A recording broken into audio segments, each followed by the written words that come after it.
Why I Am Not a Christian. What makes the book valuable is lifelong, uncompromising intellectual honesty.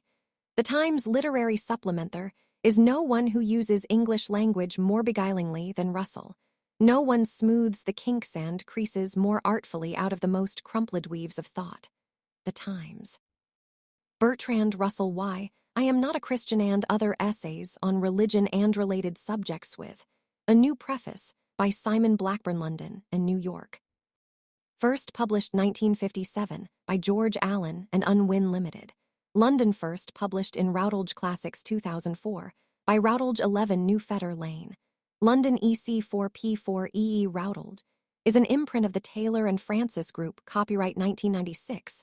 The Bertramd Russell Peace Foundation. Limited preface to Routledge Classics edition, copyright 2004, Simon Blackburn. All rights reserved. No part of this book may be reprinted or reproduced or utilized in any form or by any electronic, mechanical, or other means, now known or hereafter invented, including photocopying and recording, or in any information storage or retrieval system, without permission in writing from the publishers. British Library Cataloguing and Publication Data. A catalogue record for this book is available from the British Library. ISBN 0400 1530 2510. 2. This edition published in the Taylor and Francis eLibrary, 2005. To purchase your own copy of this, or any of Taylor and Francis or Routledge's collection of thousands of ebooks, please go to www.ebookstore.tanf, Co. UK. Print edition. ISBN 02-03499646. Master ebook. ISBN 02-03574273. Adobe eReader format. Contents. Preface to the Routledge Classics Edition VI Editor. Introduction. XV Preface by Bertramd Russell. Why I Am Not a Christian. 11. Has religion made useful contributions to civilization? 20. Do we survive death? 423. Seems, Madam. Nay, it is 484 on Catholic and Protestant. 5 Skeptics. 57 Life in the Middle Ages. 656 The Fate of Thomas Paine. 707 Nice People. 848 The New Generation. 929 Our Sexual Ethics. 10210 Freedom and the Colleges. 11211 The Existence of God. A Debate Between 12 Bertramd Russell and Father F.C. Copleston. SJ 125 Can Religion Cure Our Troubles? 15,313 Religion and Morals. 16414 Appendix. How Bertramd Russell was prevented from teaching at the College of the City of New York. 166 Index 213 Contents. Preface to THERUTLEDG Classics Edition in London. The Times reported quiet days at the beginning of March 1927. In the Shires, hunting was only moderate, but in London, following an anonymous telephone call, there was hope that the stolen £20,000 necklace belonging to Mrs. Bruce Ismay might be retrieved. For £73 and 10 shillings, the Church Travellers Club would take you to Palestine, Egypt, Athens, and Constantinople. There were a lot of advertisements for parlour maids, but few would be on the church trip, since the modest sounding sum represented a good year's wages. Manilletters to the editor concerned a proposed reform to the prayer book. Indeed, the Bishop of Norwich gave a special meeting about this reform. Brigadier General H.R. Adair, who presided, said that what was wanted was not a new prayer book, but a book of discipline. Church events were extensively reported. 11 Some things do not change.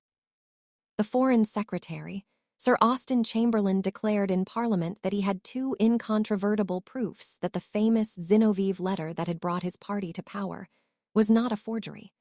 Unfortunately, he was not at liberty to disclose the proofs. This was only natural, since the proofs were provided by the very Foreign Office and Security Services that had originally leaked the letter, probably after having it forged.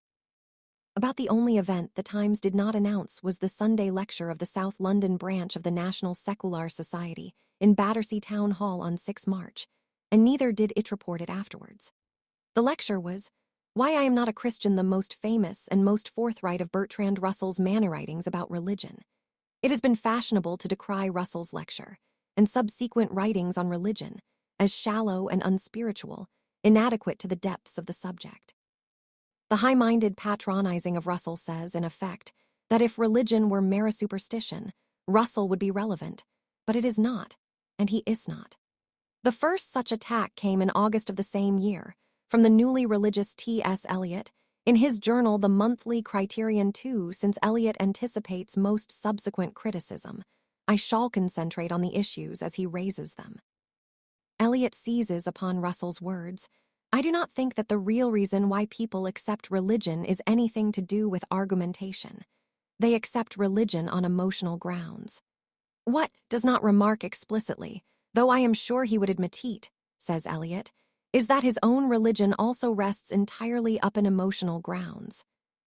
Eliot disdainfully cites the emotional rhetoric with which Russell winds up his lecture, quoting the peroration, "We want to stand upon our own feet and look fair and square at the world.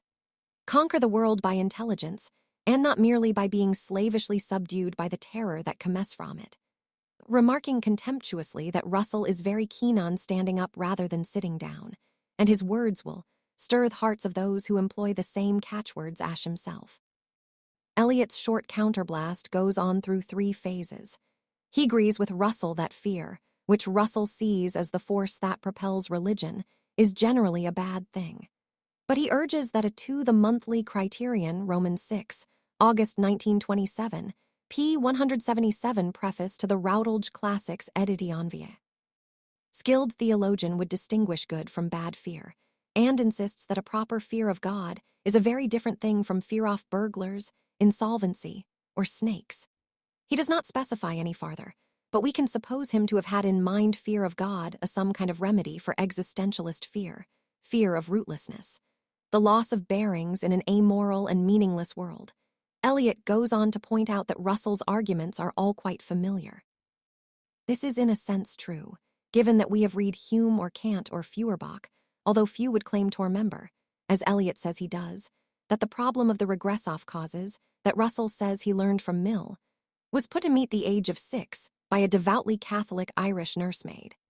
But if Eliot is right that Russell's essay is not philosophically original, he is wrong to imply that arguments are any the worse for being familiar, as if they thereby lose their title to control our beliefs. Finally, and far more importantly, Eliot claims that in the same matters Russell ought to agree that it is not what you say, but how you behave, that counts, and hence that atheism is often merely a variety of Christianity. There are many varieties of atheism, Eliot says, such as the high church atheism of Matthew Arnold, or the tin chapel atheism of Mr. D.H. Lawrence. Eliot wins up. Just as Mr. Russell's radicalism in politics is merely a variety of Whiggery, so his non-Christianity is merely a variety of low church sentiment. That is why his pamphlet is a curious and a pathetic document. Eliot's polemic may seem perversely beside the point to the many humanists, agnostics, liberals and atheists who have been fortified by Russell's essay for more than 75 years. But it deserves attention, not only because it heralds the vicissitudes Russell's essay has had to undergo, but because in a number of respects it takes us closer to the modern world than does Russell. This does not mean that Eliot wins any intellectual argument, far from it, but that he well suggests the cultural atmosphere that would force Russell's Enlightenment preface to the Routledge Classics Editionix. Rationalism to struggle for air, and in some people's minds would snuff it out for good. So consider Eliot's popular strategic point that if emotion leads people to religious belief, similarly emotion underlies rejection of it. At first sight this seems a neat rejoinder, hoisting Russell on his own petard. But on a second glance it is not quite as neat as it looks. We all of us believe countless propositions of the kind, there does not exist any. We believe that there does not exist any tooth fairy, or any such person as Santa Claus or Sherlock Holmes. Indeed, a belief in such things would be so outlandish, so contrary to what we take as central to our understandings of the world, to count as a delusion. And then, in the absence of a longer story, perhaps our only way of getting inside the mind of the deluded would be to suppose them gripped by strong emotional forces, unconscious determinants of belief that speak only about the mind of the deluded, and no doubt all about what there might be in the world. It does not follow, and is not true that the ordinary state of mind, believing that there are no such things as those mentioned, requires a similar emotional explanation. On the contrary, it is entirely and satisfactorily explained by our sensitivity to the way of the world, in which there are no such things. Although this is right as far as it goes, it does not take us to the heart of the matter. For given a consensus on what is obviously true, we will also find a consensus on whom to diagnose as victims of strange forces, those who believe otherwise. When Christianity was the consensus view, it was atheists who were put down as the victims of strange forces. The text, "The fool hath said in his heart that there is no God," was frequently taken to show that atheism was not so much an intellectually driven state, as a state of corruption, caused by the libertine atheist's desire to escape his conscience 3 given no consensus, but a debate 3 Alan Charles Cours, Atheism in France, 1650-1729, Princeton, NJ. Princeton University Press, 1990 Preface to the Routledge Classics Editions. Between Christians and atheists, each side will advance themachinism as an explanation of its opponent's blindness. So the introduction of emotional diagnoses cannot advance a debate either way, unless, indeed, one side has what should neutrally be regarded as better diagnoses than the other. However, Eliot hints at something much more radical. He seems to think that being a Christian is not a question of believing anything at all. That would make it mere superstition. He believes that it is purely a matter of having a certain emotional stance towards the world, and possibly towards some texts. A tone point Eliot says of his old teacher at Harvard that being Ariel atheist, he is at the same time essentially a most orthodox Christian. This sounds merely paradoxical, for why not substitute Buddhist, or Hindu, or Shiite, or Sunni? Eliot must be talking of some shared emotion, a lowest common denominator of humanity that might be common to just about anyone, off whatever creed they claim to be. It is as if you could say, all religions and atheism preach love, so let us identify them. This soggy ecumenicism is also part of the modern world. It would be nice as a solvent of religious conflict, but apart from anything else, it makes it impossible to understand the history of Christianity, where people cheerfully burned each other over whether there was any such thing as transubstantiation, an identity of substance between God and man, redemption by deeds or predestination. For Russell, it was a fairly simple matter to identify what Christians believe. At the minimum, they believe in God and immortality and believe that Christ was the best and wisest of men. It can be run through like a checklist. Where Russell takes pains to say what he means by a Christian, Eliot is willfully loose about it. Eliot's defense is that not your words, blatantly your behavior counts. For Eliot, someone might say that they believe these things, or say that they do not. But the real preface to the Routledge Classics Editions. Question comes next, in seeing what they make of whichever words they choose. Russell, who at the time was certainly sympathetic to the view that a person's mental life was wholly exhibited in their behavior, is not very well placed to disagree with this. But it opens up the whole problem of interpretation or hermeneutics, for where, in the swirl of a person's linguistic and non-linguistic behavior, are there fixed points that tell us whether to interpret them as believing something or not.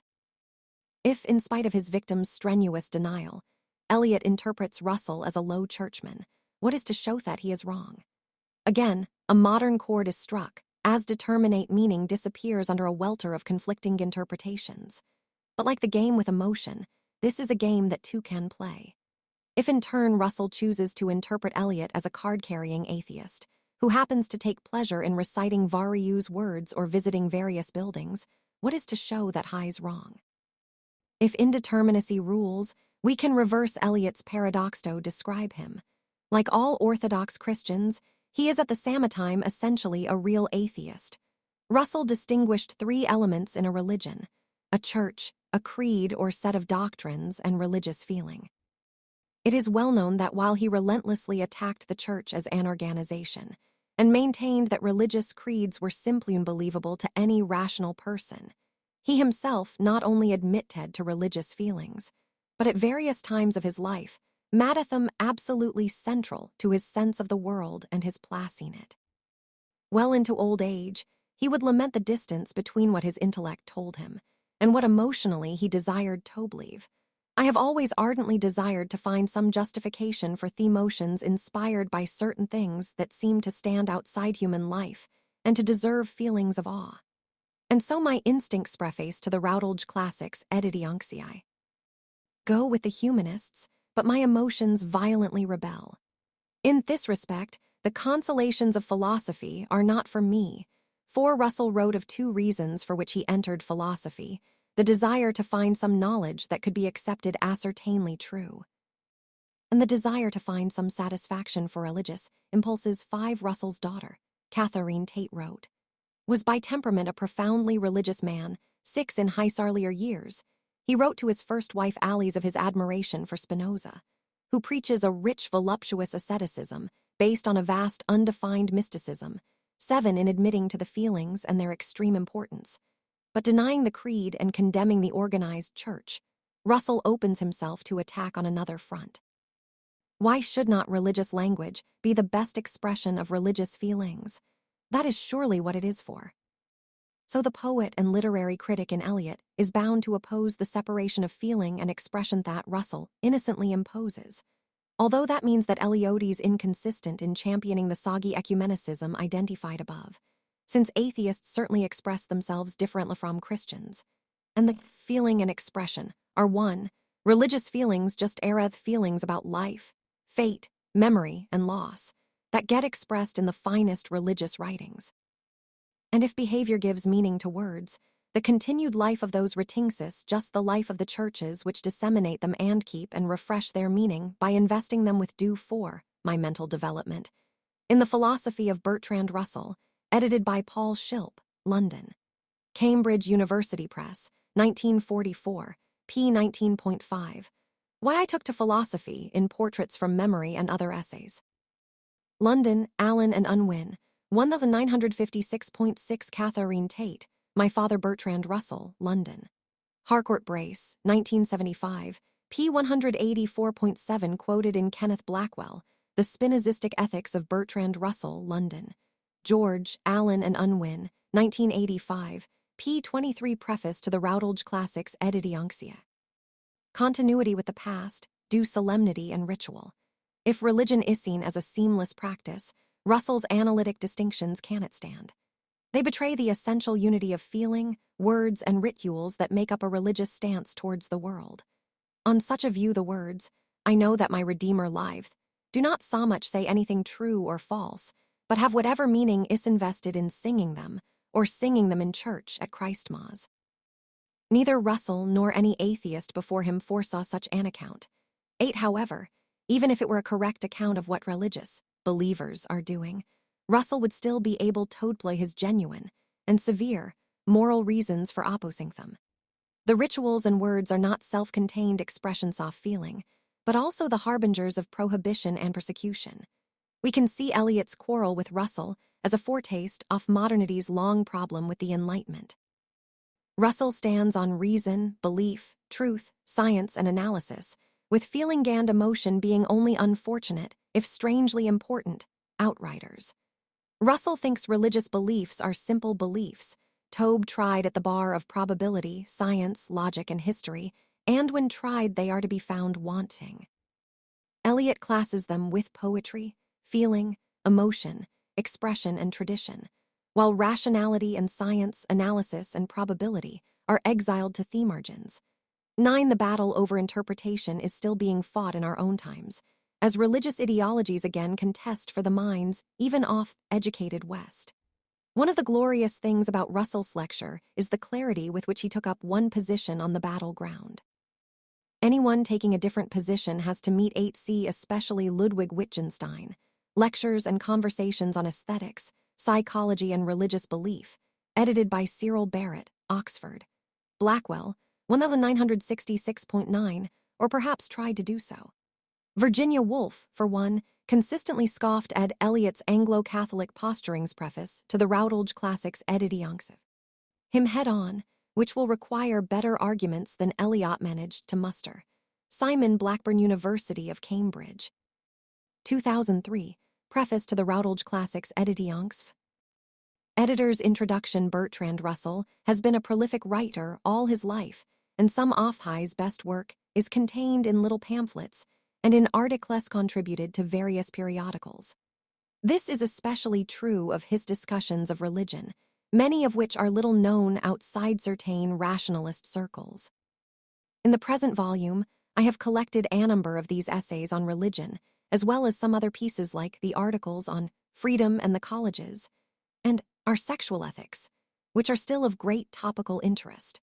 Although he is most honored for his contributions to such purely abstract subjects as logic and the theory of knowledge, it is a fair guess that Russell will be equally remembered in years to come as one of the great heretics in morals and religion.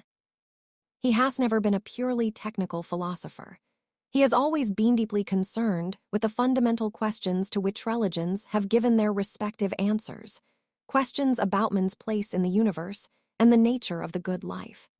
He has brought to his treatment of these questions the same incisiveness, wit, and eloquence, and he has expressed himself in the same sparkling prose for which his other works are famous. These qualities make the essays included in this book, perhaps, most moving and the most graceful presentation of the freethinker's position since the days of Hume and Voltaire. A book by Bertramd Russell on religion would be worth publishing at any time. At present, when we are witnessing a campaign for the revival of religion which is carried on with all thesslicness of modern advertising techniques, a restatement of Thune Believer's case seems particularly desirable. From every corner and on every level, high, low, and middlebrow, we have for several years been bombarded with theological propaganda. Life magazine assures us editorially that, except for dogmatic materialists and fundamentalists, the war between evolution and Christian belief has been over for many years, and that science itself discourages the notion that the universe or life or manhood have evolved by pure chance.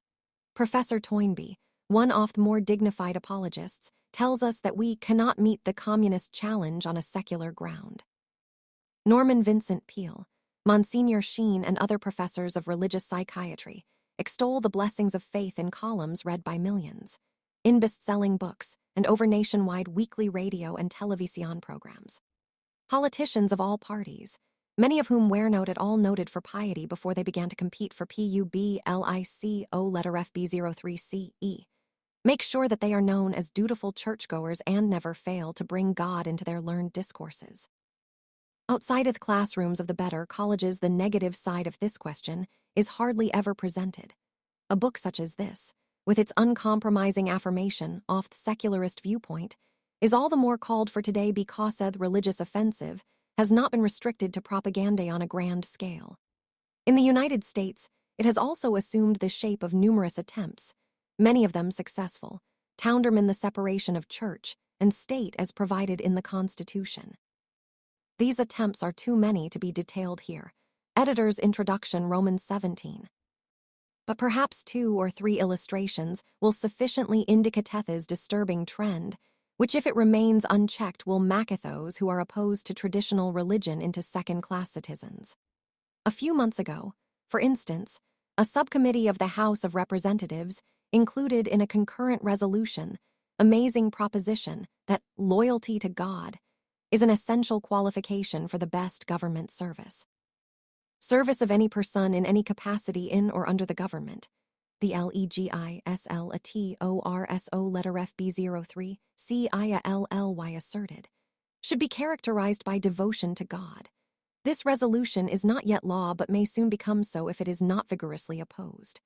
Another resolution making "In God We Trust," the national motto of the United States, has been passed by both houses and is now the law of the land. Professor George Axtell of New York University, one of the few outspoken critics of these and similar moves, appropriately referred to them, in testimony before a Senate committee, as tiny but significant erosions of the principle of church-state separation. The attempts to inject religion, where the Constitution expressly prohibits it, are by no means confined to federal legislation. Thus, in New York City, to take just one particularly glaring example, the Board of Superintendents of the Board of Education prepared in 1955 a guiding statement for supervisors and teachers, which bluntly stated that the public schools encourage the belief in God, recognizing the simple fact that ours is a religious nation, and furthermore that the public schools identify God as the ultimate source of natural and moral law. If this statement had been adopted, hardly a subject in the New York City school curriculum would have remained free from theological intrusion. Even such apparently secular studies as science and mathematics were to be taught with religious overtones. Scientists and mathematicians, the statement declared, conceive of the universe as a logical, orderly, predictable place. Their consideration of the vastness and the splendor of the heavens, the marvels of the human body and mind, Theater's Introduction vi. Beauty of nature, the mystery of photosynthesis, the mathematical structure of the universe, or the notion of infinity cannot do other than lead to humbleness before God's handiwork. One can only say, when I consider the heavens the work of thy hands. So innocent a subject as industrial arts was not left alone. In industrial arts, the philosophers of the Board of Superintendents asserted, the observation of the wonders of the composition of metals, the grain and the beauty of woods, the ways of electricity and the characteristic properties of the materials used invariably gives rise to speculation about the planning and the orderliness of the natural world and the marvelous working of a supreme power. This report was greeted with such an outburst of indignation from Civic and Severelov, the more liberal religious groups, that adoption of it by the Board of Education became impossible. A modified version, with most objectionable passages struck out, was subsequently adopted. Even the revised version, however, contains enough theological language to make a secularist wince, and it is to be hoped that its constitutionality will be challenged in the courts. There has been amazingly little opposition to most of the encroachments of ecclesiastical interests. One reason for this seems to be the widespread belief that religion is nowadays mild and tolerant, and that persecutions are a thing of the past. This is a dangerous illusion. While many religious leaders are undoubtedly genuine friends of freedom and toleration, and are furthermore confirmed believers in the separation of church and state, there are unfortunately many others who would still persecute if they could, and who do persecute when they can. In Great Britain, the situation is somewhat different. There are established churches, and religious instruction is legally sanctioned in all state schools. Nevertheless, the temper of the country is much more tolerant, and men in public life have less hesitation to be openly known as unbelievers. In Great Britain, too, however, vulgar pro-religious propaganda is rampant, and Theater's Introduction 6. The more aggressive religious groups are doing their best to prevent freethinkers from stating their case. The recent Beveridge report, for instance, recommended that the BBC should give a hearing to representatives of rationalist opinion. The BBC officially accepted this recommendation, but has done next to nothing to implement it. The talks by Margaret Knight on morals without religion were one of the very few attempts to present the position of unbelievers on an important topic. Mrs. Knight's talks provoked furious outbursts of indignation on the part of assorted bigots, which appear to have frightened the BBC into its former subservience to religious interests. To help dispel complacency on this subject, I have added an appendix to this book, a very full account of how Bertramd Russell was prevented from becoming professor of philosophy at Heck College of the City of New York. The facts of this case deserve to be more widely known, if only to show the incredible distortions and abuses of power which fanatics are willing to employ when they are out to vanquish an enemy. Those people who succeeded in nullifying Russell's appointment are the same who would destroy the secular character of the United States. They and their British counterparts are on the whole more powerful today than they were in 1940. The City College case should be written up in detail, also in simple fairness to Bertramd Russell himself, who was viciously maligned at the time, both by the judge who heard the petition and in large sections of the press.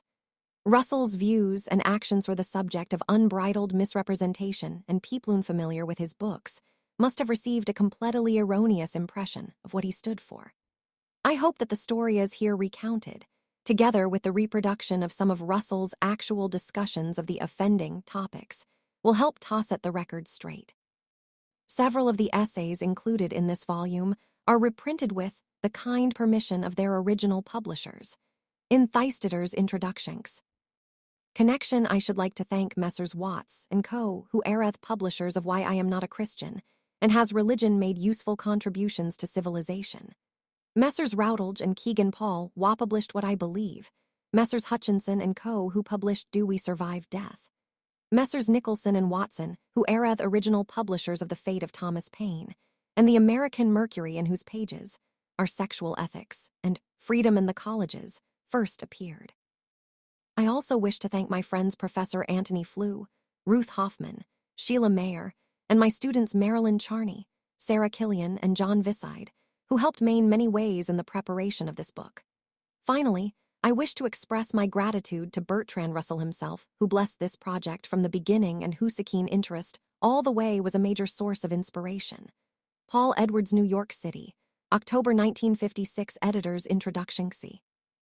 Preface. Professor Edwards's republication of various essays of mine, concerned with theological subjects, is a cause of gratitude to me, especially in view of his admirable prefatory observations.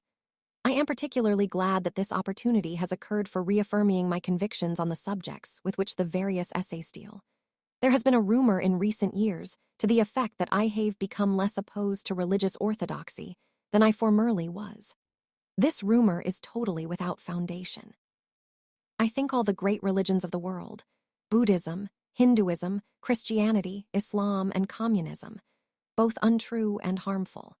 It is evident as a matter of logic that, since they disagree, not more than one of them can be true. With very few exceptions, the religion which a man accepts is that of the community in which he lives, which makes it obvious that the influence of environment is what has led him to accept the religion in question. It is true that scholastics invented what professed to be logical arguments proving the existence of God, and that these arguments, or others of a similar tenor, have been accepted by many eminent philosophers, but the logic to which these traditional arguments appealed is of an antiquated Aristotelian sort which is now rejected by practically all logicians except such as are Catholics. There is one of these arguments which is not purely logical.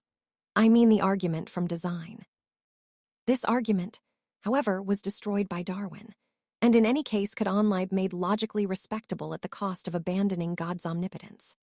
Apart from logical cogency, there is to me something a little odd about the ethical valuations of those who think that an omnipotent, omniscient, and benevolent deity, after preparing the ground by many millions of years of lifeless nebulae, would consider himself adequately rewarded by the final emergence of Hitler and Stalin and the H-bomb.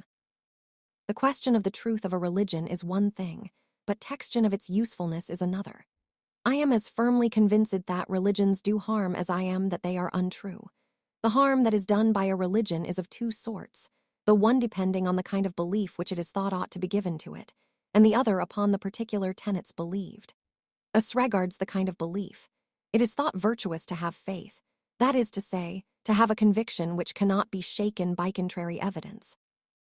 Or, if contrary evidence might induce doubt, it is held that contrary evidence must be suppressed.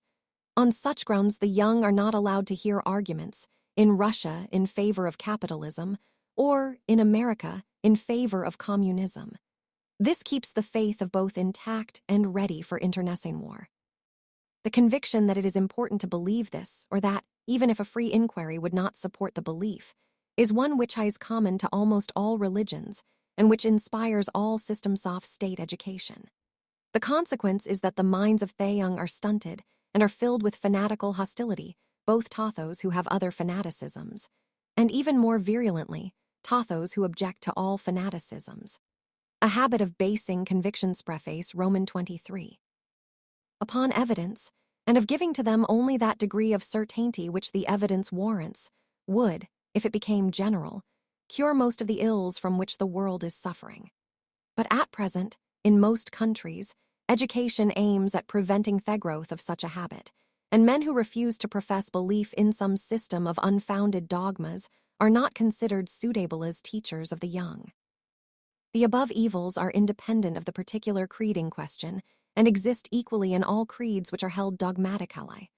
But there are also, in most religions, specific ethical tenets which do definite harm. The Catholic condemnation of birth control, if it could prevail, would make the mitigation of poverty and the abolition of war impossible. The Hindu beliefs that Thekau is a sacred animal and that it is wicked for widows to marry cause quite needless suffering. The communist belief in dictatorship of a minority of true believers has produced a whole crop of abominations. We are sometimes told that only fanaticism can make a social group effective. I think this is totally contrary to the lessons of history. But, in any case, only those who slavishly worship success can think that effectiveness is admirable without regard Tohat is affected. For my part, I think it better to do a little good than to do much harm. The world that I should wish to see would be one freed from the virulence of group hostilities and capable of realizing that happiness for all is to be derived rather from cooperation than from strife.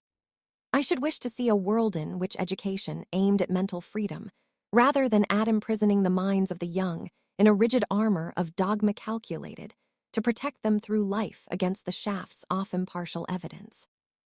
The world needs open hearts and open minds, and it is not through rigid systems, whether old or new, that these can be derived. Bertramd Russell Preface Xiv. 1. Why I Am Not a Christian. This lecture was delivered on March 6, 1927, at Battersea Town Hall, under the auspices of the South London branch of the National Secular Society. As your chairman has told you, the subject about which I am going to speak to you tonight is why I am not a Christian. Perhaps it would be as well, first of all, to try to make out what one means by the word Christian. It is used these days in a very loose sense by a great many people. Some people mean no more be it than a person who attempts to live a good life. In that sense, I suppose, there would be Christians in all sects and creeds, but I do not think that that is the proper sense of the word, if only because it would imply that all the people who are not Christians, all the Buddhists, Confucians, Mohammedans, and so on, are not trying to live a good life. I do not mean by a Christian any person who tries to live decently according to his lights. I think that you must have a certain amount of definite belief before you have a right to call yourself a Christian. Theward does not have quite such a full-blooded meaning now as it had in the times of St. Augustine and St. Thomas Aquinas. In those days, if a man said that he was a Christian, it was known what meant. You accepted a whole collection of creeds which were set out with great precision, and every single syllable off those creeds you believed with the whole strength of your convictions. What is a Christian? Nowadays it is not quite that. We have to be a little more vague in our meaning of Christianity. I think, however, that there are two different items which are quite essential to anybody calling himself a Christian. The first is one of a dogmatic nature, namely, that you must believe in God and immortality. If you do not believe in those two things, I do not think that you can properly call yourself a Christian. Then, further than that, as the name implies, you must have some kind of belief about Christ. The Mohammedans, for instance, also believe in God and in immortality, and yet they would not call themselves Christians. I think you must have at the very lowest the belief that Christ was, if not divine, at least the best and wisest of men. If you are not going to believe that much about Christ, I do not think you have any right to call yourself a Christian. Of course, there is another sense which you find in Whitaker's Almanac and in geography books, where the population of the world is said to be divided into Christians, Mohammedans, Buddhists, fetish worshippers, and so on. And in that sense, we are all Christians. The geography books count us all in, but that is a purely geographical sense, which I suppose we can ignore. Therefore, I take it that when I tell you why I am not a Christian, I have to tell you two different things. First, why I do not believe in God and in immortality, and, secondly, why I do not think that Christ was the best and wisest of men, although I grant him a very high degree of moral goodness. Why I am not a Christian too. But for the successful efforts of unbelievers in the past, I could not take so elastic a definition of Christianity as that. As I said before, in olden days it had a much more full-blooded sense. For instance, it concluded the belief in hell. Belief in eternal hell fire was an essential item of Christian belief until pretty recent times. In this country, as you know, it ceased to be an essential item because of a decision of the Privy Council, and from that decision the Archbishop of Canterbury and the Archbishop of York dissented. But in this country, our religion is settled by Act of Parliament, and therefore the Privy Council was able to override their graces and hell was no longer necessary to a Christian. Consequently, I shall not insist that a Christian must believe in hell. The existence of God. To come to this question of the existence of God, it is a large and serious question, and if I were to attempt to deal with it in any adequate manner, I should have to keep you here until kingdom come, so that you will have to excuse me if I deal with it in a somewhat summary fashion. You know, of course, that the Catholic Church has laid it down as a dogma that the existence of God can be proved by the unaided reason. That is a somewhat curious dogma, but it is one of their dogmas. They had to introduce it, because at one time the freethinkers adopted the habit of saying that there were such and such arguments which mere reason might urge against the existence of God, but of course they knew as a matter of faith that God did exist. The arguments and the reasons were set out at great length, and the Catholic Church felt that they must stop it. Therefore they laid it down that the existence of God can be proved by the unaided reason, and they had to set up what they considered were arguments to prove it. There are, of course, a number of them, but I shall take only a few why I am not a Christian. 3. The first cause argument, perhaps the simplest and easiest to understand, is the argument of the first cause.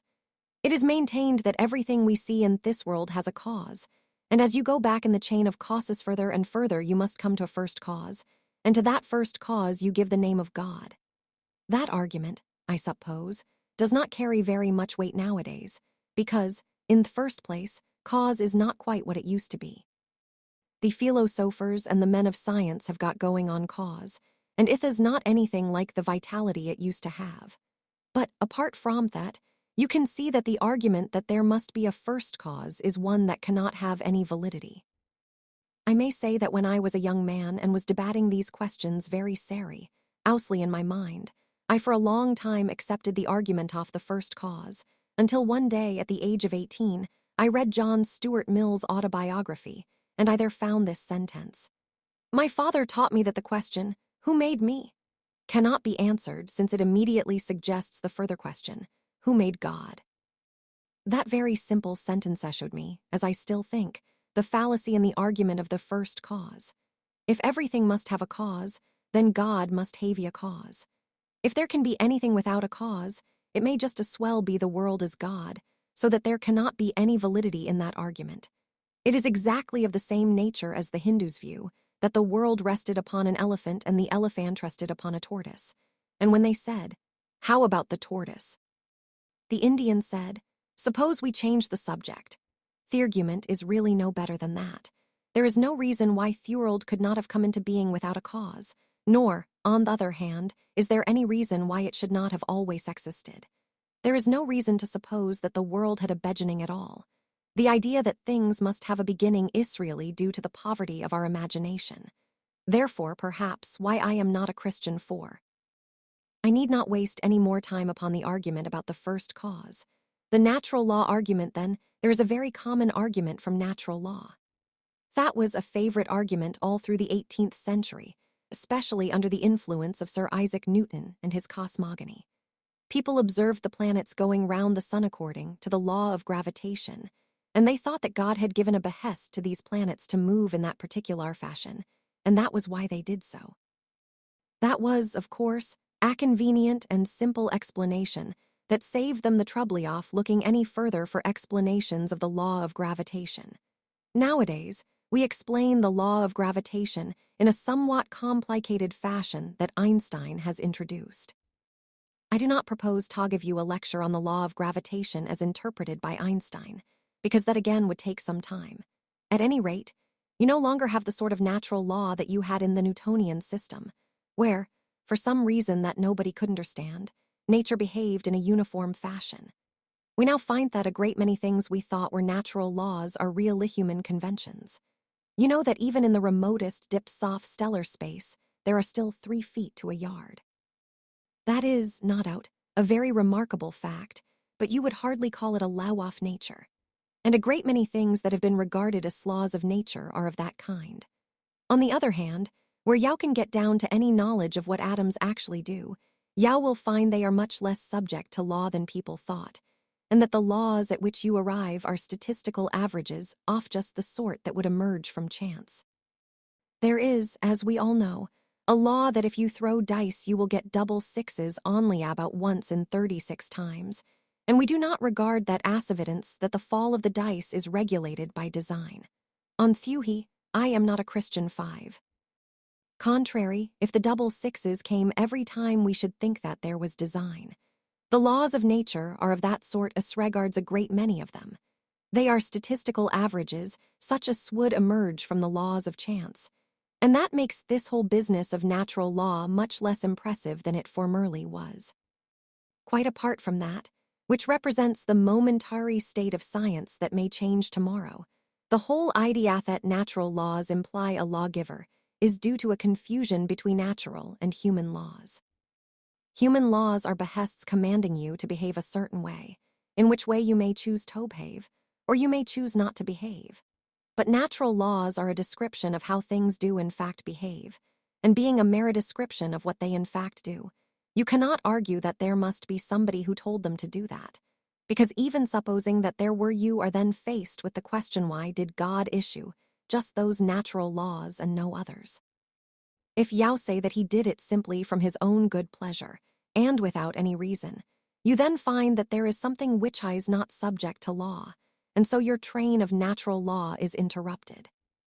If you say, as more orthodox theologians do, that in all laws which God issues he had a reason for giving those laws rather than others, the reason, of course, being to create Thebist universe, although you would never think it to look at it.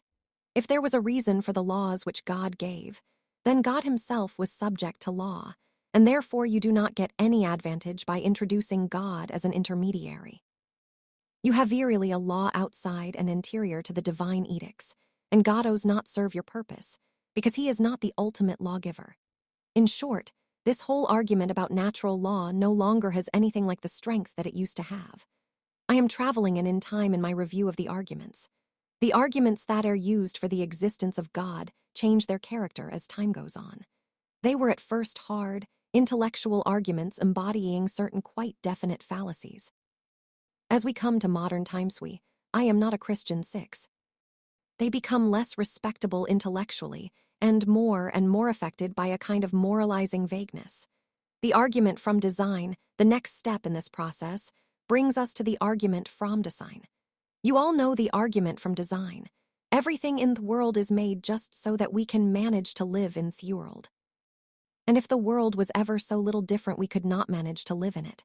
That is the argument from design. It sometimes takes a rather curious form. For instance, it is argued that rabbits have white tails in order to be easy to shoot. I do not know how rabbits would view that application. It is an easy argument to parody.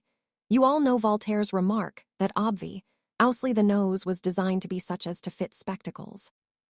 That sort of parody has turned out to be not nearly so wide of the mark as it might have seemed in the 18th century, because since the time of Darwin, we understand much better why living creatures are adapted to their environment. It is not that their environment was made to be suitable to them, but that they grew to be suitable to it, and that is the basis of adaptation. There is no evidence of design about it. When you come to look into this argument from design, it is a most astonishing thing that people can believe that this world, with all the things that are in it, with all its defects, should be Thebist, that omnipotence and omniscience has been able to produce in millions of years. I really cannot believe it. Do you think that, if you were granted omnipotence and omniscience and millions of years in which to perfect your world, you could produce nothing better than the Ku Klux Klan or the fascists? Moreover, if you accept the ordinary laws of science, you have to suppose that human life and life in general on this planet will die out in due course. It is a stage in the decay of the solar system. At a certain stage of decay, you get the sort of conditions, I am not a Christian 7. Temperature and so forth which are suitable to protoplasm, and there is life for a short time in the life of the whole solar system. You see in the moon the sort of thing to which the earth is tending, something dead, cold, and lifeless. I am told that that sort of view is depressing, and people will sometimes tell you that if they believed that they would not be able to go on living. Do not believe it. It is all nonsense. Nobody really worries much about what is going to happen millions of years hence. Even if they think they are worrying much about that, they are really deceiving themselves. They are worried about something much more mundane, or it may merely be a bad digestion. But nobody is really seriously rendered unhappy the thought of something that is going to happen to this world millions of years hence. Therefore, although it is of coursey gloomy view to suppose that life will die out, at least I suppose we may say so, although sometimes when I contemplate things that people do with their lives, I think it is almost a consolation. It is not such as to render life miserable. It merely makes you turn your attention to other things. The moral arguments for deity now, we reach one stage further in what I shall call the intellectual descent that the theists have made in their argumentations, and we come to what are called the moral arguments for the existence of God. You all know, of course, that there used to be in the old days 3 intellectual arguments for the existence of God, all of which were disposed of by Immanuel Kant in the Critique of Pure Reason. But no sooner had he disposed off those arguments than he invented a new one, a moral argument, and that quite convinced him. He was like many people. In intellectual matters he was skeptical, but in moral matters he believed implicitly in the maxims that he had imbibed at his mother's knee. That illustrates what the psychoanalysts so much I am not a Christian 8. Emphasize the immensely stronger hold upon us that our yearly associations have than those of later times. Kant, as I say, invented a new moral argument for the existence of God, and that in varying forms was extremely popular during the 19th century. It has all sorts of forms. One form is to say that there would be no right or wrong unless God existed. I am not for the moment concerned with whether there is a difference between right and wrong, or whether there is not. That is another question. The point I am concerned with is that, if you are quite sure there is a difference between right and wrong, you are then in this situation. Is that difference due to God's fiat or is it not? If it is due to God's fiat, then for God himself there is no difference between right and wrong, and it is no longer a significant statement to say that God is good. If you are going to say, as theologians do, that God is good, you must then say that right and wrong have some meaning which is independent of God's fiat, because God's fiats are good and not bad independent lie of the mere fact that he made them. If you are going to say that, you will then have to say that it is not only through God that right and wrong came into being, but that they are in their essence logically anterior to God. You could, of course, if you liked, say that there was a superior deity who gave orders to the God who made this world, or could take up the line that some oft Gnostics took up, a line which I often thought was a very plausible one, that as a matter of fact this world that we know is made by the devil at a moment when God was not looking. There is a good deal to be said for that, and I am not concerned to refute it. The argument for the REMEDYINGOF injustice, then there is another very curious form of moral argument, which is this. They say that the existence of God is required in why I am not a Christian 9. Order to bring justice into the world. In the part of this universe that we know there is great injustice, and often the good suffer, and often the wicked prosper, and one hardly knows which of those is the more annoying. But if you are going to have seen the universe as a whole, you have to suppose a future life to address the balance of life here on earth. So they say that there must be a God, and there must be heaven and hell in order that in the long run there may be justice. That is a very curious argument. If you looked at the matter from a scientific point of view, you would say, after all, I know only this world. I do not know about the rest of the universe, but so far as one can argue all on probabilities, one would say that probably this world is a fair sample, and if there is injustice here, the odds are that there is injustice elsewhere also. Supposing you got a crate of oranges that you opened, and you found all the top layer of oranges bad, you would not argue.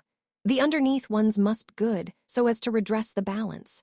You would say, probably the whole lot is a bad consignment, and that is really what a scientific person would argue about the universe.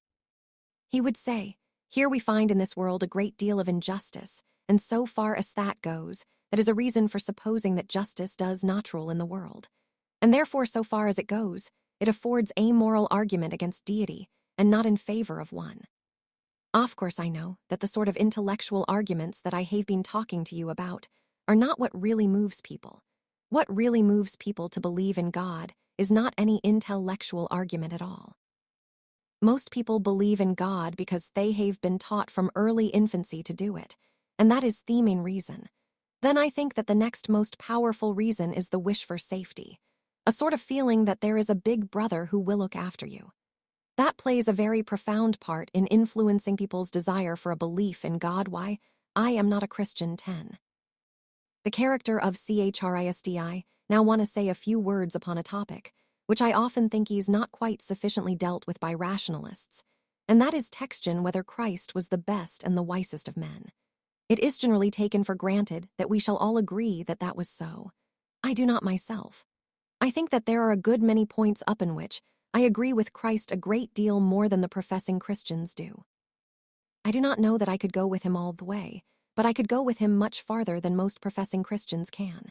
You will remember that he said, "Resist not evil, but whosoever shall smite thee on thy right cheek, turn to him the other also." That is not a new precept or a new principle. It was used by Lao Tzu and Buddha some 500 or 600 years before Christ, but it is not a principle which as a matter of fact Christians accept. I have no doubt that the present Prime Minister one, for instance, is a most sincere Christian, but I should not advise any of you to go and smite him on one cheek. I think you might find that he thought this text was intended in a figurative sense. Then there is another point which I consider is excellent. Thou will remember that Christ said, "Judge not lest ye be judged." That principle I do not think you would find was popular in the law courts of Christian countries. I have known in my time quite a number of judges who were very earnest Christians, and they none of them felt that they were acting contrary to Christian principles in what they did. Then Christ says, "Give to him that asketh thee, and from him that would borrow of thee turn not thou away." That is a very good principle. Your chairman has reminded you that we are not here to talk politics, but I cannot help observing that the last general election was fought on the question of how desirable it was to turn one Stanley Baldwin, why I am not a Christian 11, away from him that would borrow of thee, so that one must assume that the liberals and conservatives of this country are composed of people who do not agree with the teaching of Christ, because they certainly did very emphatically turn away on that occasion. Then there is one other maxim of Christ which I think has a great deal in it, but I do not find that it is very popular among some of our Christian friends. He says, "If thou wilt be perfect, go and sell that thou hast, and give to the poor." That is a very excellent maxim, but, as I say, it is not much practiced. All these, I think, are good maxims, although they are a little difficult to live up to. I do not profess to live up to them myself, but then after all, it is not quite the same thing as for a Christian. Defects in Christ's teaching having granted the excellence of these maxims, I come to certain points in which I do not believe that one can grant either the superlative wisdom or the superlative goodness of Christ as depicted in the Gospels. And here I may say that one is not concerned with the historical question.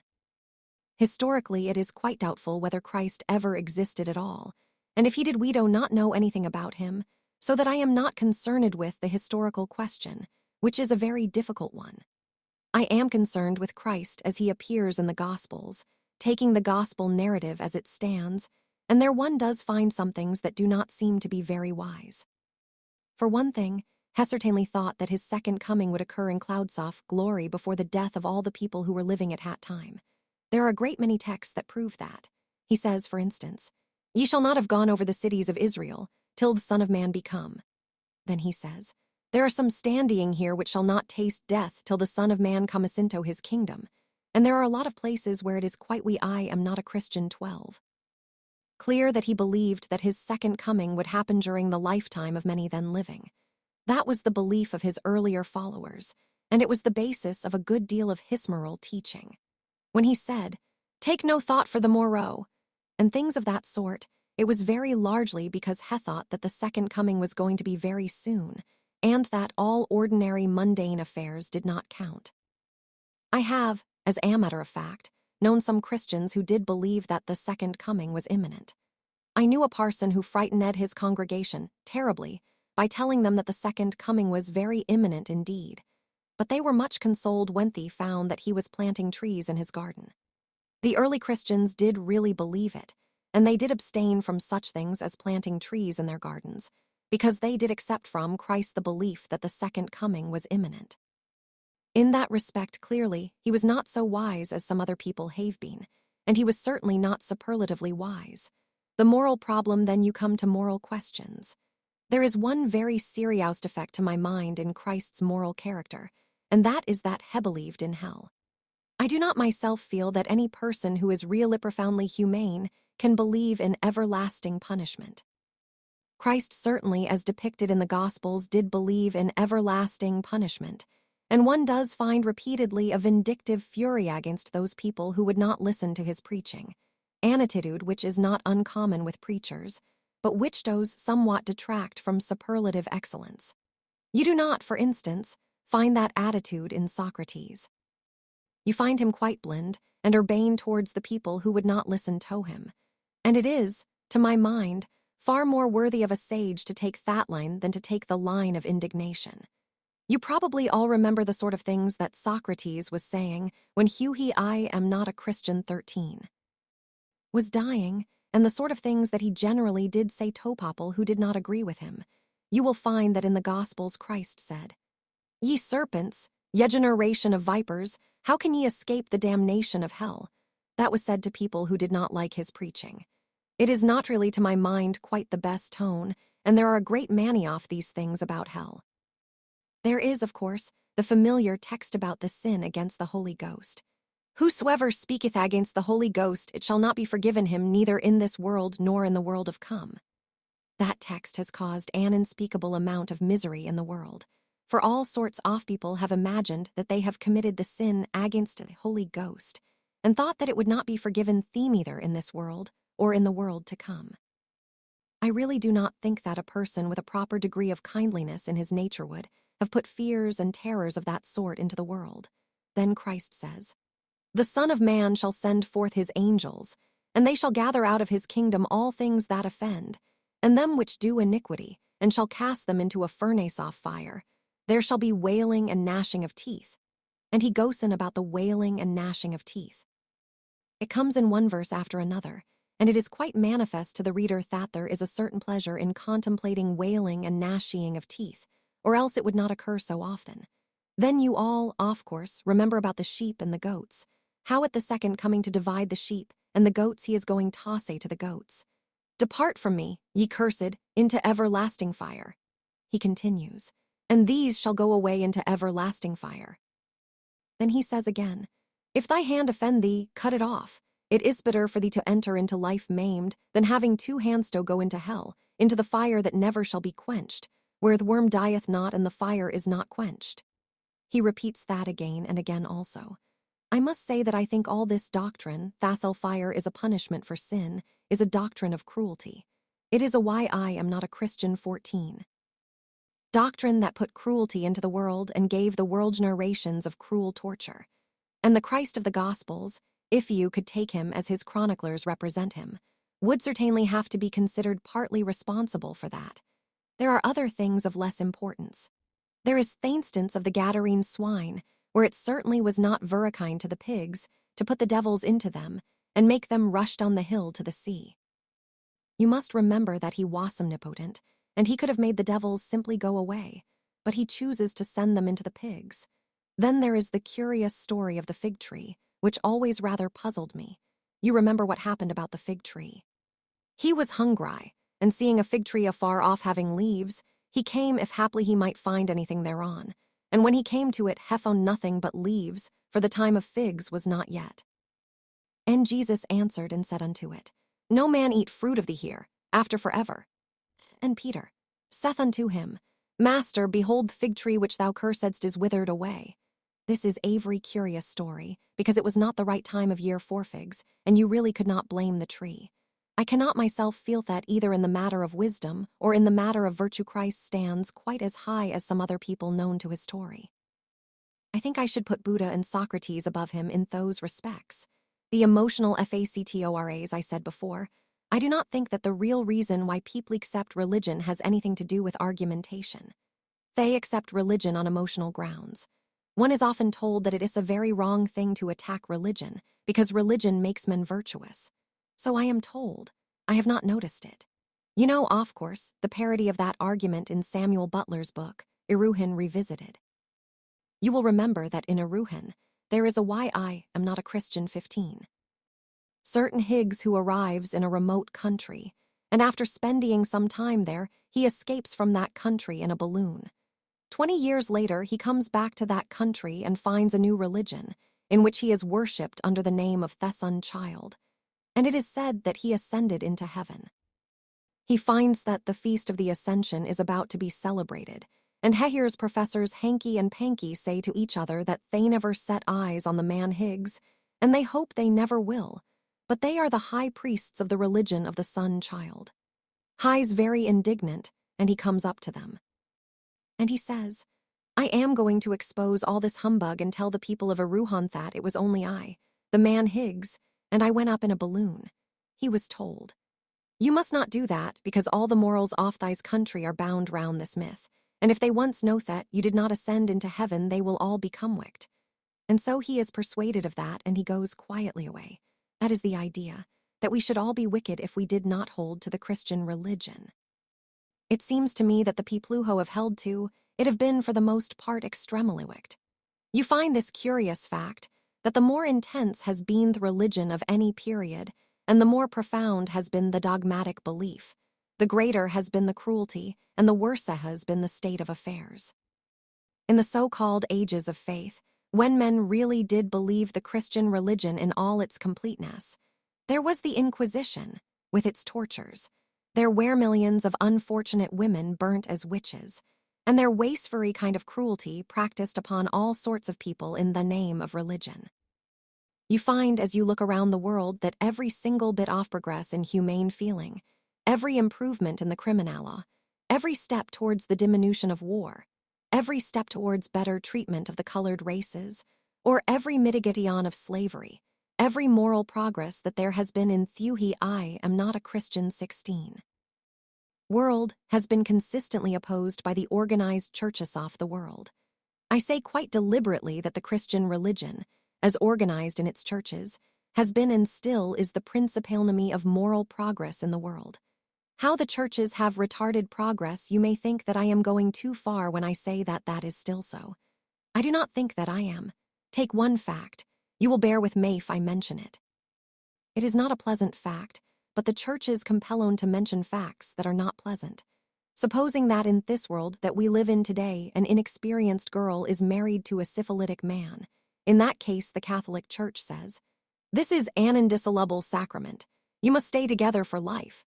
And no steps of any sort must be taken by that woman to prevent herself from giving birth to syphilitic children. That is what the Catholic Church says.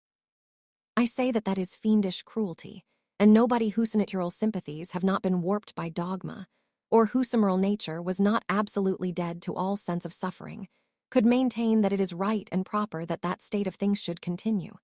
That is only an example. There are a great many ways in which at the present moment the Church, by its insistence upon what it chooses to call morality, inflicts upon all sorts of people undeserved and unnecessary suffering. And of course, as bueno, it is in its major part an opponent still of progress and off-improvement in all the ways that diminish suffering in the world, because it has chosen to label as morality a certain narrowest of rules of conduct which have nothing to do with human happiness. And when you say that this or that ought to be done because it would make for human happiness, they think that has nothing to do with the matter at all. What has human happiness to do with morals? The object of morals is not to make people happy. Why I am not a Christian 17. Fear, the foundation of religion is based, I think, primarily and mainly upon fear.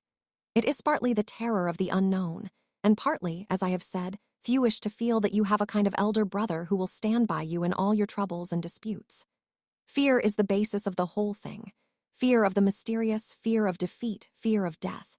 Fear is the parent of cruelty, and therefore it is no wonder if cruelty and religion has gone hand in hand. It is because fear is at the basis of those two things. In this world, we can know begin a little to understand things, and a little to master them by help of science, which has forced its way step by step against the Christian religion, against the churches, and against the opposition of all the old precepts. Science can help us to get over this craven fear in which mankind has lived for so many generations. Science can teach us, and I think our own hearts can teach us, no longer to look round for imaginary supports, no longer to inventies in the sky, but rather to look to our own efforts here below to make this world a fit place to live in, instead of the sort-off place that the churches in all these centuries have made it. What we must now want to stand upon our own feet and look fair and square at our world, its good facts, its bad facts, its beauties and its ugliness. See the world as it is, and be not afraid of it. Conquer the world by intelligence, and not merely by being slavishly subdued by the terror that comes from it. The whole conception of God is a conception derived from the ancient Oriental despotisms. It is a conception quite unworthy of free men. When you hear people in church debasing themselves and saying that they are miserable sinners, and all the rest of it, it seems contemptibly not worthy of self-respecting human beings. We ought to stand up and look the world frankly in the face. We ought to I am not a Christian 18. Make the best we can of the world, and if it is not so good as we wish, after all it will still be better than what these others have made of it in all these ages.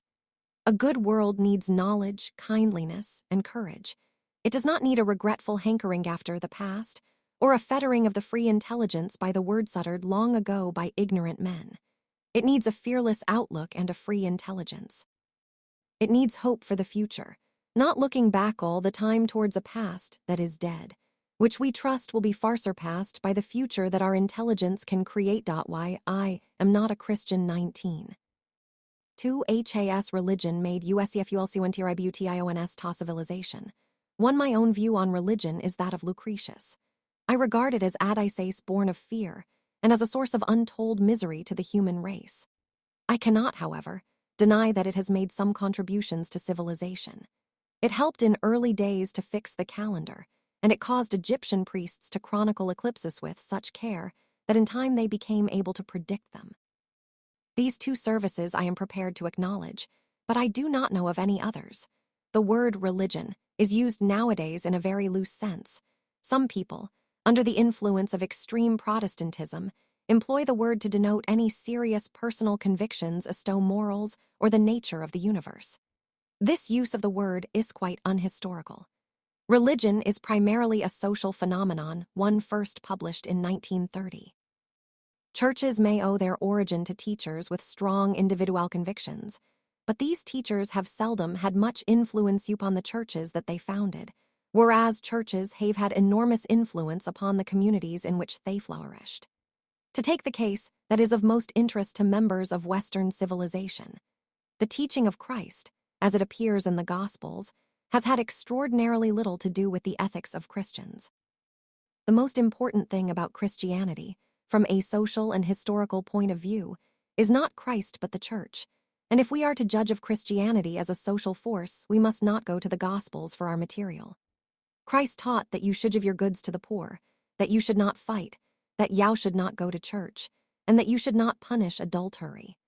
Neither Catholics nor Protestants have shown any strong desire to follow his teaching in any of these respects. Some of the Franciscans, it is true, attempted to teach the doctrine of apostolic poverty, but the Pope condemned them, and their doctrine was declared heretical. Or, again, consider such a text as "Judge not that ye be not judged," and ask yourself what influence such a text has had upon the Inquisition and the Ku Klux Klan. What is true of Christianity is equally true of Buddhism. The Buddha was amiable and enlightened. On his deathbed he laughed at his disciples for supposing that he was immortal. But the Buddhist priesthood, as it exists, for example, in Tibet, has been obscurantist, tyrannous, and cruel in the highest degree. There is nothing accidental about this difference between a church and its founder. As soon as absolute truth is supposed to be contained in the sayings of a certain man, there is a body of experts to interpret his sayings, and these experts infallibly acquire power, since they hold the key to truth. Like any other privileged caste, they use their power for their own advantage. They are, however, in one respect worse than any other privileged caste, since it is their business to expound an unchanging truth, revealed once, and for all in utter perfection, so that they has religion made useful contributions to civilization. 21. Become necessarily opponents of all intellectual and moral progress. The Church opposed Galileo and Darwin. In our own day, it opposes Freud. In the days of its greatest power, it went further in its opposition to the intellectual life. Pope Gregory the Great wrote to a certain bishop a letter beginning, "A report has reached us which we cannot mention without a blush, that thou expoundest grammar to certain friends." The bishop was compelled by pontifical authority to desist from this wicked labor, and Latinity did not recover until the Renaissance. It is not only intellectually, but also morally, that religion is pernicious. I mean by this that it teaches ethical codes which are not conducive to human happiness.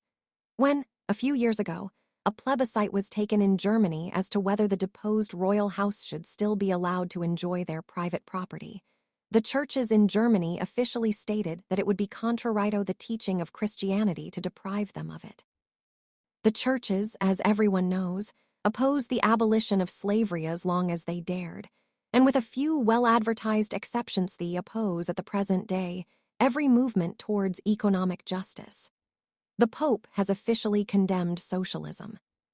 Christianity and sex, the worst feature of the Christian religion, however, is its attitude towards sex, an attitude so morbid and so unnatural that it can be understood only when taken in relation to the sickness off the civilized world at the time when the Roman Empire was decaying.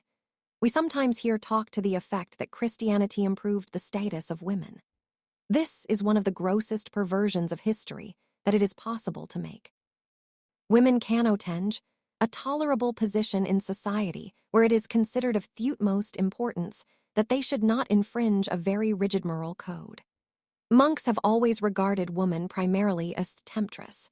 They have thought of her mainly as the inspirer of his religion made useful contributions to civilization. 22. Impure lusts. The teaching of the Church has been, and still is, that virginity is best, but that for those who find this impossible, marriage is permissible. It is better to marry than to burn, as St. Paul brutally puts it. By making marriage indissoluble, and by stamping out all knowledge of the ars amandi, the Church did what it could to secure that the only form of sex which it permitted should involve very little pleasure and a great deal of pain. The opposition to birth control has, in fact, the same motive. If a woman has a child a year until she dies worn out, it is not to be supposed that she will derive much pleasure from her married life. Therefore, birth control must be discouraged. The conception of sin, which is bound up with Christian ethics, is one that does an extraordinary amount of harm, since it affords people an outlet for their sadism which they believe to be legitimate and even noble. Take, for example, the question of the prevention of syphilis. It is known that, by precautions taken in advance, the danger of contracting this disease can be negligible. Christians, however, object to the dissemination of knowledge of this fact, since they hold it good that sinners should be punished. They hold this so good that they are even willing that punishment should extend to the wives and children of sinners. There are in the world at the present moment many thousands of children suffering from congenital syphilis would never have been born, but for the desire of Christians to see sinners punished. I cannot understand how doctrines leading to this fiendish cruelty can be considered to have any good effect upon morals. It is not only in regard to sexual behavior, but also in regard to knowledge on sex subjects, that the attitude of Christians is dangerous to human welfare. Every person who has taken the trouble to study the question in an unbiased spirit knows that the artificial ignorance on sex subjects, which Orthodox Christians attempt to enforce upon the young, is extremely dangerous to mental and physical health, and causes in those who has religion made useful contributions to civilization. 23. Pick up their knowledge by the way of improper talk, as most children do, an attitude that sex is in itself indecent and ridiculous. I do not think there can be any defense for the view that knowledge is ever undesirable. I should not put barriers in the way of the acquisition of knowledge by anybody at any age. Viewed in the particular case of sex knowledge, there are much weightier arguments in its favor than in the case of most other knowledge. A person is much less likely to act wisely when he is ignorant than when he is instructed, and it is ridiculous to give a young people a sense of sin because they have a natural curiosity about an important matter. Every boy is interested in trains. Suppose we told him that an interest in trains is wicked. Suppose we kept his eyes bandaged whenever he is in a train, or on a railway station. Suppose whenever allowed the word train to be mentioned in his present scene, preserved an impenetrable mystery as to the means by which he is transported from one place to another. The result would not be that he would cease to be interested in trains. On the contrary, he would become more interested than ever, but would have a morbid sense of sin, because this interest had been represented to him as improper. Every boy of active intelligence could, by this means, be rendered in a greater or less degree neurasthenic. This is precisely what is done in the matter of sex, but as sex is more interesting than trains, the results are worse.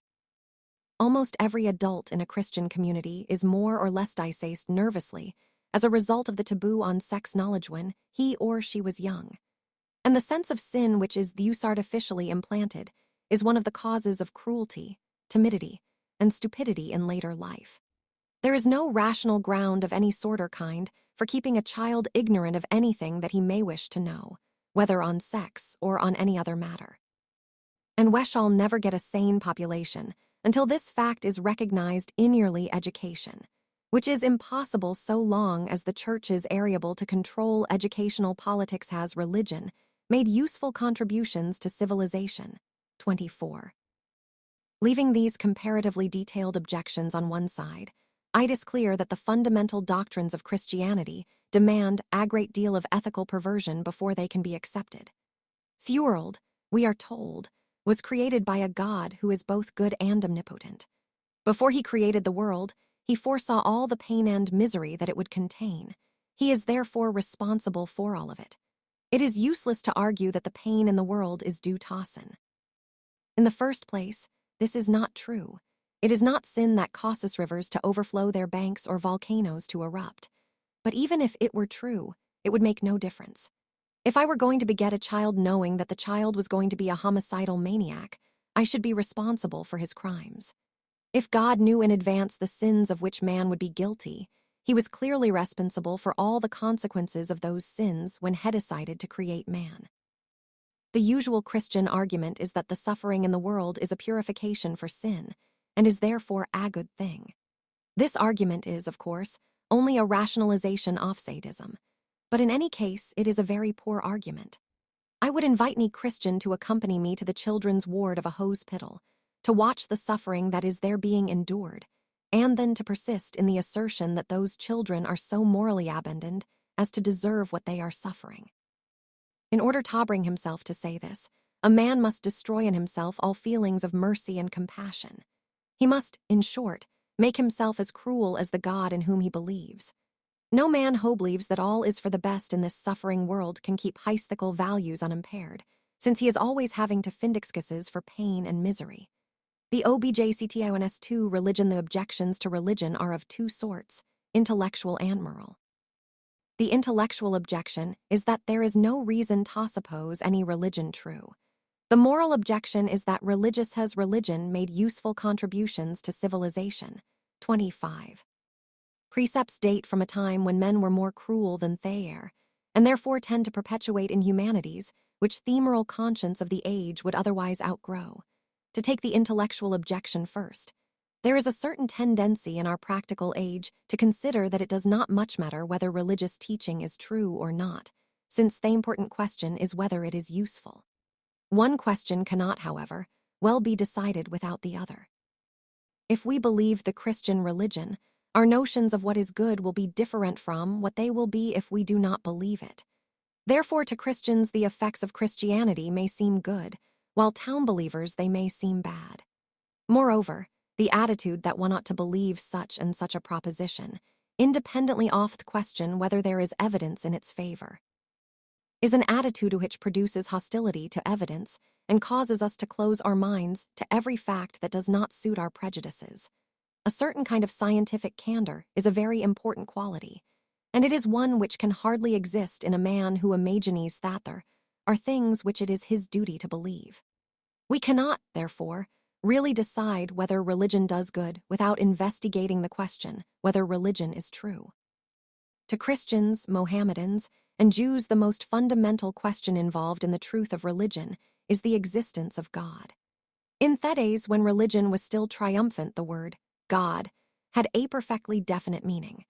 But as a result of the onslaughts of rationalists, the word has become paler and paler, until it is difficult to see what people mean when they assert that they believe in God.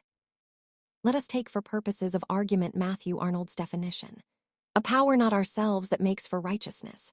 Perhaps we might make this even more vague, and ask ourselves whether we have any evidence of purpose in the universe, apart from the purposes of living beings on the surface of this planet.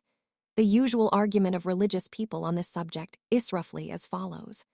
I and my friends are persons of amazing has religion made useful contributions to civilization. 26. Intelligence and virtue. It is hardly conceivable that so much intelligence and virtue could have come about by chance. There must, therefore, be someone at least as intelligent and virtuous as we are, who set the cosmic machinery in motion with a view to producing us. I am sorry to say that I do not find this argument so impressive as it is found by those who use it. The universe is large. Yet, if we are to believe Eddington, there are probably nowhere else in the universe beings as intelligent as men. If you consider the total amount of matter in the world, and compare it with the amount forming the bodies of intelligent beings, you will see that the latter bears an almost infinitesimal proportion to the former. Consequently, even if it is enormously improbable that the laws of chance will produce an organism capable of intelligence out of a casual selection of atoms, it is nevertheless probable that there will be in the universe that very small number of such organisms that we do in fact find. Then again, considered as the climax to such a vast process, we do not really seem to be sufficiently marvelous. Of course, I am aware that many divines are far more marvelous than I am, and that I cannot wholly appreciate merits so far transcending my own. Nevertheless, even after making allowances under this head, I cannot but think that omnipotence operating through all eternity might have produced something better. And then we have Torfleck that even this result is only a flash in the pan. The earth will not always remain habitable. The human race will die out, and if the cosmic process is to justify itself hereafter, it will have to do so elsewhere than on the surface of our planet. And even if these should occur, it must stop sooner or later. The second law of thermodynamics makes it scarcely possible to doubt that the universe is running down, and that ultimately nothing of the slightest interest will be possible anywhere. Of course, it is open to us to say that when that time comes God will wind up the machinery again. But if we do say this, we can base our assertion only upon faith, not upon one shred of scientific evidence. So far has religion made useful contributions to civilization. 27. As scientific evidence goes, the universe has crawled by slow stages to a somewhat pitiful result on this earth, and is going to crawl by still more pitiful stages to a condition of universal death. If this is to be taken as evidence of purpose, I can only say that the purpose is one that does not appeal to me. I see no reason, therefore, to believe in any sort of God, however vague and however attenuated. I leave on one side the old metaphysical arguments, since religious apologists themselves have thrown them over. The soul and immortality, the Christian emphasis on the individual soul, has had a profound influence upon the ethics of Christian communities. It is a doctrine fundamentally akin to that of the Stoics, arising as thirsted in communities that could no longer cherish political hopes. The natural impulse of the vigorous person of decent character is to attempt to do good. But if he is deprived of all political power and of all opportunity to influence events, he will be deflected from his natural course, and will decide that the important thing is to be good. This is what happened to the early Christians. It led to a conception of personal holiness as something quite independent of beneficent action, since holiness had to be something that could be achieved by people who were impotent in action. Social virtue came therefore to be excluded from Christian ethics. To this day, conventional Christians think an adulterer more wicked than a politician who takes bribes, although the latter probably does 1,000 times as much harm. The medieval conception of virtue, as one sees in their pictures, was of something wishy-washy, feeble, and sentimental. The most virtuous man was the man who retired from the world. The only men of action who were regarded as saints were those who wasted the lives and substance of their subjects in fighting the Turks, like St. Louis. The Church would never has religion made useful contributions to civilization. 28. Regard a man as a saint because he reformed the finances, or the criminal law, or the judiciary. Such mere contributions to human welfare would be regarded as of no importance. I do not believe there is a single saint in the whole calendar whose saintship is due to work of public utility. With this separation between the social and the moral person, there went an increasing separation between soul and body, which has survived in Christian metaphysics and in the systems derived from Descartes. One may say, broadly speaking, that the body represents the social and public part of a man, whereas the soul represents the private part. In emphasizing the soul, Christian ethics made itself completely individualistic. I think it is clear that the net result of all the centuries of Christianity has been to make men more egotistic, more shut up in themselves, than nature made them. For the impulses that naturally take a man outside of the walls of his ego are those of sex, parenthood, and patriotism or herd instinct. Sex, the church did everything it could to decree and degrade. Family affection was decried by Christ himself and by the bulk of his followers, and patriotism could find no place among the subject populations of the Roman Empire. The polemic against the family in the Gospels is a matter that has not received the attention it deserves. The church treats the mother of Christ with reverence, but he himself showed little of this attitude. "Woman, what have I to do with thee?" John Roman 2:4 is his way of speaking to her. He says also that he has come to set Ammon at variance against his father, the daughter against her mother, and the daughter-in-law against her mother-in-law, and that he that loveth father and mother more than him is noteworthy of him. Matt. X 35:7. All this means the breakup off biological family tie for the sake of creed, an attitude which had a great deal to do with the intolerance that came into Thurald with the spread of Christianity. This individualism culminated in the doctrine of the immortality of the individual soul, which was to enjoy hereafter as religion made useful contributions to civilization.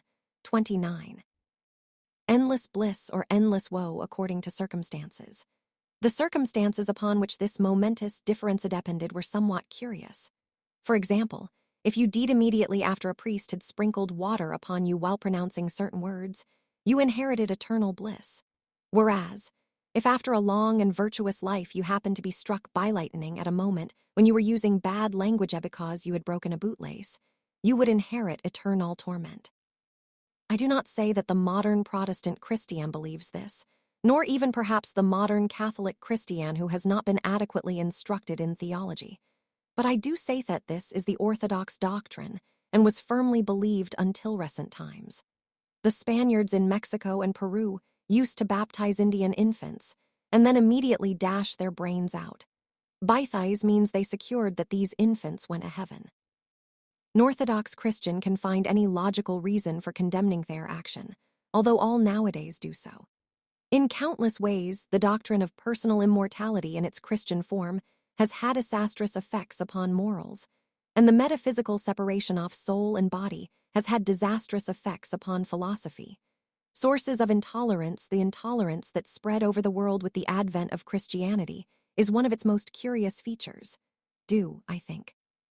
The Jewish belief in righteousness and in the exclusive reality of the Jewish God. Why the Jews should have had these peculiarities I do not know. They seem to have developed during the captivity as a reaction against the attempt to absorb the Jews in Tolian populations. However that may be, the Jews, and more especially the prophets, invented emphasis upon personal righteousness and the idea that it is wicked to tolerate any religion except one. These two ideas have had an extraordinarily disastrous effect upon Occidental history. The Church has made his religion made useful contributions to civilization. 30. Much of the persecution of Christians by the Roman state before the time of Constantine. This persecution, however, was slight and intermittent and wholly political. At all times, from the age of Constantine to the end of the 17th century, Christians are far more fiercely persecuted by other Christians than they ever were by the Roman emperors. Before the rise of Christianity's persecuting attitude was unknown to the ancient world except among the Jews. If you read, for example, Herodotus, you find a bland and tolerant account of the habits of the foreign nations he has visited. Sometimes, it is true, a peculiarly barbarous custom may shock him, but in general he is hospitable to foreign gods and foreign customs. He is not anxious to prove that people who call Zeus by some other name will suffer eternal perdition, and ought to be put to death in order that their punishment may begin as soon as possible. This attitude has been reserved for Christians. It is true that the modern Christian is less robust, but that is not thanks to Christianity. It is thanks to the generations of freethinkers, who, from the Renaissance to the present day, have made Christians ashamed of many of their traditional beliefs. It is amusing to hear the modern Christian telling you how mild and rationalistic Christianity really is, and ignoring the fact that all its mildness and rationalism is due to the teaching of men who in their own day were persecuted by Orthodox Christians. Nobody nowadays believes that the world was created in 4004 BC, but not so very long ago skepticism on this point was thought an abominable crime. My great-great-grandfather, after observing the depth of the lava on the slopes, came to the conclusion that the world must be older than the Orthodox supposed, and published this opinion in a book. For this offense he was cut by the county and ostracized from society. Had he been a man in humbler circumstances, his punishment would doubtless have been more severe. It is no credito the Orthodox that they do not now believe all the absurdities that were believed 150 years ago. The gradual emasculation of his religion made useful contributions to civilization. 31. The Christian doctrine has been affected in spite of the most vigorous resistance, and solely as the result of the onslaughts of freethinkers. The doctrine of free will, the attitude of the Christians on the subject of natural law, has been curiously vacillating and uncertain. There was, on the one hand, the doctrine of free will, in which the great majority of Christians believed, and this doctrine required that the acts of human beings at least should not be subject to natural law. There was, on the other hand, especially in the 18th and 19th centuries, a belief in God as the lawgiver and in natural law as one of the main evidences of the existence of a creator. In recent times, the objection to the reign of law in the interests of free will has begun to be felt more strongly than the belief in natural law as affording evidence for a lawgiver. Materialists used the laws of physics to show, or attempt to show, that the movements of human bodies are mechanically determined, and that consequently everything that we say and every change of position that we effect fall outside the sphere of any possible free will. If this be so, whatever may be left for our unfettered volitions is of little value. If, when a man writes a poem or commits a murder, the bodily movements involved in his act result solely from physical causes, it would seem absurd to put up a statue to him in the one case and to hang him in the other.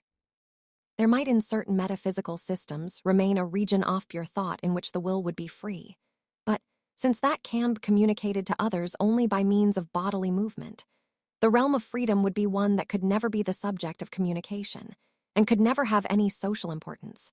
Then, again, evolution has had a considerable influence upon those Christians who have accepted it. They have seen that it will his religion made useful contributions to civilization. 32. Not due to make claims on behalf of man which are totally different from those which are made on behalf of other forms of life. Therefore, in order to safeguard free will in man, they have objected to every attempt at explaining the behavior of living matter in terms of physical and chemical laws. The position of Descartes, to the effect that all lower animals are automata, no longer finds favor with liberal theologians. The doctrine of continuity makes them inclined to go a step further still and maintain that even what is called dead matter is not rigidly governed in its behavior by unalterable laws. They seem to have overlooked the fact that, if you abolish the reign of law, you also abolish the possibility of miracles, since miracles are acts of God which contravene the laws governing ordinary phenomena. I can, however, imagine the modern liberal theologian maintaining with an air of profundity that all creation is miraculous, saw that he no longer needs to fasten upon certain occurrences as special evidence of divine intervention. Under the influence of this reaction against natural law, some Christian apologists have seized upon the latest doctrines of theism, which tend to show that the physical laws in which we have hitherto believed have only an approximate and average truth as applied to large numbers of atoms, while the individual electron behaves pretty much as it likes. My own belief is that this is a temporary phase, and that the physicists will in time discover laws governing minute phenomena, although the laws may differ very considerably from those of traditional physics. However that may be, it is worthwhile to observe that the modern doctrines as to minute phenomena have no bearing upon anything that is of practical importance. Visible motions, and indeed all motions that make any difference to anybody, involve such large numbers of atoms that they come well within the scope of the old laws. To write a poem or commit a murder, reverting to our previous illustration, it is necessary to move an appreciable mass of ink or lead. The electrons composing the Inca's religion made useful contributions to civilization. 33. May be dancing freely round their little ballroom, but the ballroom as a whole is moving according to the old laws of physics, and this alone is what concerns the poet and his publisher. The modern doctrines, therefore, have no appreciable bearing upon any of those problems of human interest with which the theologian is concerned. The free will question consequently remains just where it was.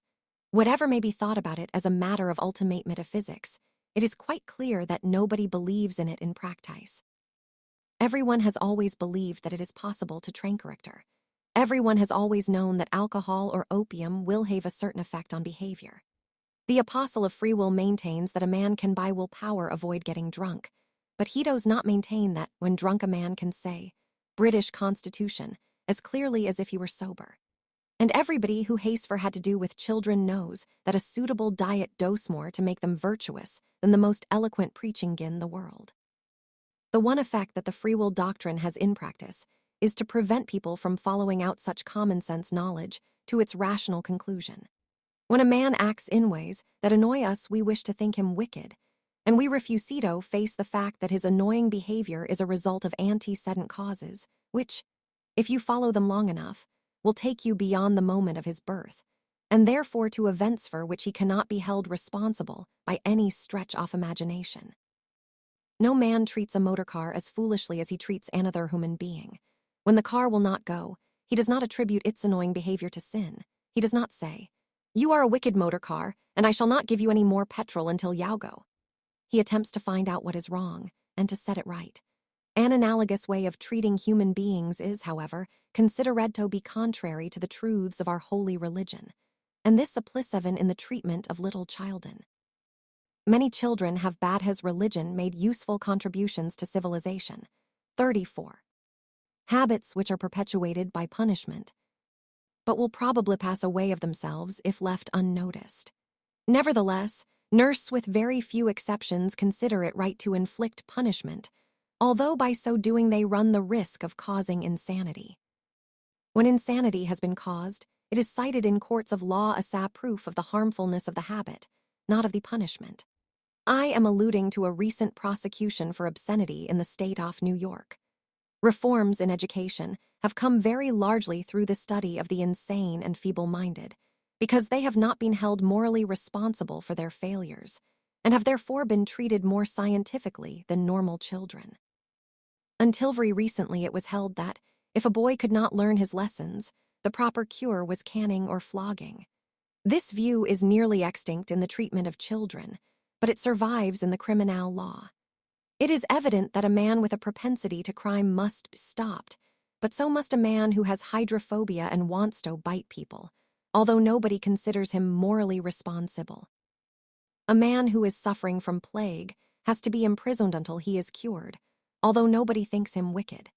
The same thing should be done with a man who suffers from a propensity to commit forgery, but there should be no more idea of guilt in the one case than in the other. And this is only common sense, though it is a form of common sense to which Christian ethics and metaphysics are opposed. To judge of the moral influence of any institution upon a community, we have to consider the kind of impulse which is embodied in the institution, and the degree